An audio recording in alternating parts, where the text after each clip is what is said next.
સુરતના પાલ વિસ્તારમાં રહેતા દંપતી દ્વારા સ્વામિનારાયણ સંપ્રદાય અંગેનું સૌથી લાંબુ પેઇન્ટિંગ બનાવવામાં આવ્યું છે. ઘનશ્યામ ચરિત્ર સ્ક્રોલ પેઇન્ટિંગ કે જે 58 મીટર લાંબુ અને 3 ફૂટ પહોળું છે, તેને એશિયા બુક ઓફ રેકોર્ડ્સમાં સ્થાન મળેલું છે.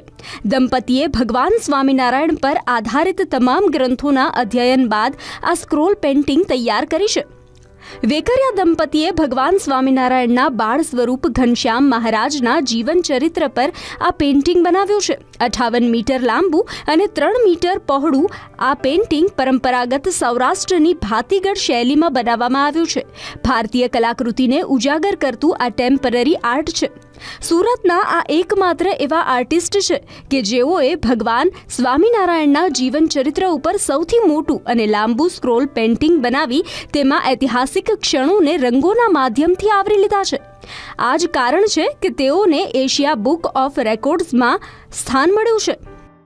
એ સ્વામિનારાયણ ભગવાનનું જે જન્મથી પહેલાંની જે સ્ટોરી છે આખી, જે ઉદ્ધવ સંપ્રદાય કહેવાય છે, અને સંપ્રદાય કઈ રીતે સ્થપાણો અને એને શ્રાપ કઈ રીતે મળ્યો બદ્રિકાશ્રમમાં, ત્યાંથી માંડીને જન્મથી લઈને આખું સંપૂર્ણ પેઇન્ટિંગ બનાવેલું છે. સામાન્ય રીતે પેઇન્ટિંગ કેનવાસમાં હોય છે, પરંતુ આ અનકટ કાપડ ઉપર બનાવવામાં આવેલ સ્ક્રોલ પેઇન્ટિંગ છે.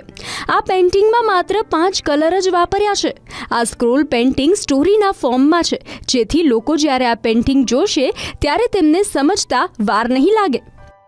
આપણા જે જૂના સંસ્કાર કે જૂની માઇથોલોજી જે છે અત્યારની પેઢીની અંદર પણ પાસ ઓન થાય, અને અત્યારના બાળકો જે ધાર્મિક ગ્રંથો કે પુસ્તકો વાંચતા નથી કે જોતા નથી, એ લોકોને આ ચિત્ર દ્વારા પણ એ બધી વસ્તુનું નોલેજ આવે.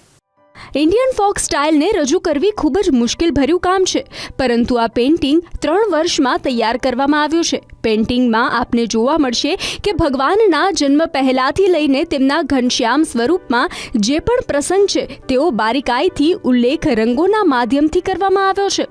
કોઈ પણ વ્યક્તિ જ્યારે આ પેઇન્ટિંગ જોશે તો તેને ભગવાન સ્વામિનારાયણના ઘનશ્યામ સ્વરૂપ અંગે તમામ જાણકારી માત્ર 30 મિનિટમાં મળી જશે. આખી પેઇન્ટિંગ જોવા માટે અડધો કલાકનો સમય લાગશે, અને આ પેઇન્ટિંગ જોઈને તમે આશ્ચર્યચકિત થઈ જશો.